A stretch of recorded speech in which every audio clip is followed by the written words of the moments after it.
जो तस्वीरें आप देख रहे हो वो किसी बॉलीवुड मूवी का सीन नहीं है, बल्कि एक असली हमला है। एक ऐसा हमला जो मिडिल ईस्ट का हमेशा के लिए नक्शा बदल कर रख सकता है। ये हमला किसने, किस पर और क्यों किया, ये जानकर आपके होश उड़ जाएंगे। इजराइल की सेना ने किसी आम इमारत पर नहीं, बल्कि सीरिया के रक्षा मंत्रालय पर, यानी उनके मिलिट्री हेडक्वार्टर पर हमला किया है। ये वैसे ही है जैसे कोई भारत के साउथ ब्लॉक या अमेरिका के पेंटागन पर बम गिरा दे। ये तो सीधी सादी जंग की घोषणा है। ये लड़ाई सिर्फ सीरिया की नहीं है, ये ईरान को दिया गया एक सीधा संदेश है। सीरिया ईरान के लिए भूमध्य सागर तक पहुंचने का रास्ता था। क्या इजराइल इस हमले से ईरान का रास्ता हमेशा हमेशा के लिए बंद करना चाहता है? ये हमला तब हुआ जब एक न्यूज रिपोर्टर लाइव टीवी पर खबर पढ़ रही थी। जरा सोचिए, वो कैमरे पर बोल रही थी और उसके पीछे बमों के धमाके हो रहे थे, जिससे बुरी तरह से वो डर गई। ये सिर्फ एक हमला नहीं, बल्कि एक बहुत बड़ा संदेश था। पर ये संदेश किसके लिए था? कहानी और भी गहरी हो जाती है जब पता चलता है कि ये सब एक स्थानीय झगड़े से शुरू हुआ। डूज और बेदोइन समुदाय के बीच एक छोटी सी लूटपाट की घटना ने कैसे एक अंतर्राष्ट्रीय हवाई हमले का रूप ले लिया। ये आग की लपटें सिर्फ एक इमारत को नहीं जला रही, बल्कि उस देश में शांति की उम्मीदों को जला रही है जो पिछले 14 सालों से गृह युद्ध की आग में झुलस रहा है। इस महाशक्तिशाली खेल में फंसे आम लोगों का अब क्या होगा? लेकिन दोस्तों, सबसे बड़ा ट्विस्ट तो अब आने वाला है। सीरिया का जो नया राष्ट्रपति है वो कभी अमेरिका का मोस्ट वांटेड आतंकवादी था,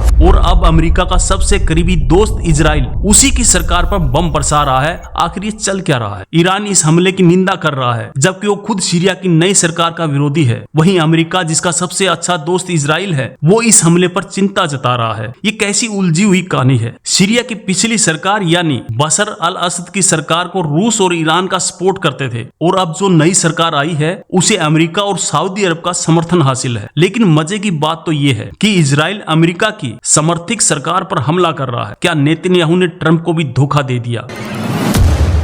रिपोर्ट में आज वो राज खुल गया है जो आपको कोई नहीं बताएगा। ये जो डूज लोग हैं, ये सीरिया के साथ साथ इजराइल में भी रहते हैं और इजरायली सेना का हिस्सा भी हैं। इजराइल का कहना है कि वो अपने भाइयों की रक्षा कर रहा है, और यकीन मानिए, इस पूरे अंतर्राष्ट्रीय संकट की जड़ में एक छोटी सी लूटपाट की घटना है। एक रहस्यमय समुदाय के व्यक्ति से हुई लूटपाट ने कैसे दो देशों को जंग के मुहाने पर लाकर खड़ा कर दिया। ये कहानी किसी फिल्म से कम नहीं है। और सुनिए, डोनाल्ड ट्रंप ने जिस सीरिया नेता के सिर से करोड़ों का इनाम हटाकर उसे सपोर्ट किया था, आज इजराइल उसी सरकार को निशाना बना रहा है। ये दोस्ती है या कोई खतरनाक प्लान? कहीं ये सब कुछ ट्रंप को नोबेल पुरस्कार दिलाने की तैयारी तो नहीं? ये डूज समुदाय बहुत रहस्यमयी है। ये किसी को भी अपने धर्म में शामिल नहीं होने देते। आप या तो डूज पैदा होते हैं या फिर कभी बन नहीं सकते। इनकी अपनी सेना है जिसको मिलिशिया कहते हैं, और ये किसी के आगे कभी नहीं झुकते। और अब देखिए अमेरिका क्या कह रहा है। वो इस हमले से बहुत चिंतित है। ईरान उस सरकार की निंदा कर रहा है जिसे वो पसंद नहीं करता, और सऊदी अरब चुपचाप सब कुछ देख रहा है। ये जियोपॉलिटिक्स किसी कॉमेडी शो से ज्यादा मजेदार है। जरा सोचिए, एक देश जिसे 14 साल के अंधेरे के बाद उम्मीद की एक किरण दिखी थी, उसे फिर से युद्ध की खाई में धकेल दिया गया है। शांति की बातें हो रही थी,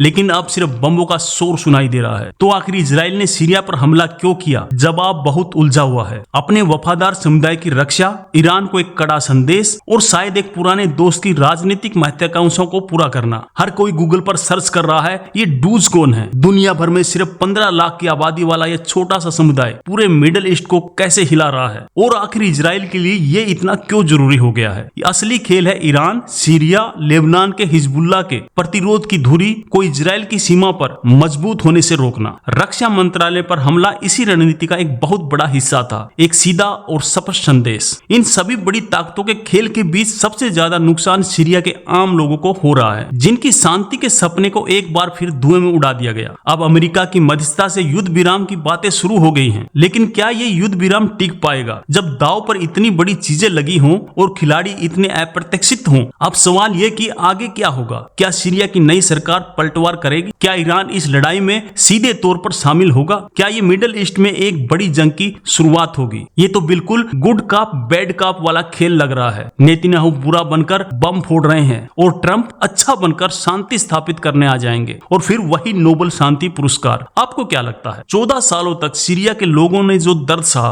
उसके बाद उन्हें लगा था कि अब सब कुछ ठीक हो जाएगा, लेकिन बड़ी ताकतों के इस खेल में उनकी शांति की उम्मीदें एक बार फिर से टूटकर बिखर गई। इजराइल के साथ इन डूज लोगों का खून का रिश्ता है। कई डूज इजरायली सेना में अच्छे पदों पर हैं, इसलिए इजराइल के लिए सीरिया में अपने लोगों की रक्षा करना अपने परिवार की रक्षा करने जैसा है। आज पूरी दुनिया मिडिल ईस्ट के नक्शे को देख रही है। इजराइल के उत्तर में लेबनान और उत्तर पूर्व में सीरिया। ये वही सीरिया है जो कभी रूस और अमेरिका के बीच शतरंज का मोहरा बना था और आज फिर वही हो रहा है। आपको क्या लगता है, इसकी असली वजह क्या है? कमेंट में अपनी राय जरूर बताएं। बहुत बहुत धन्यवाद।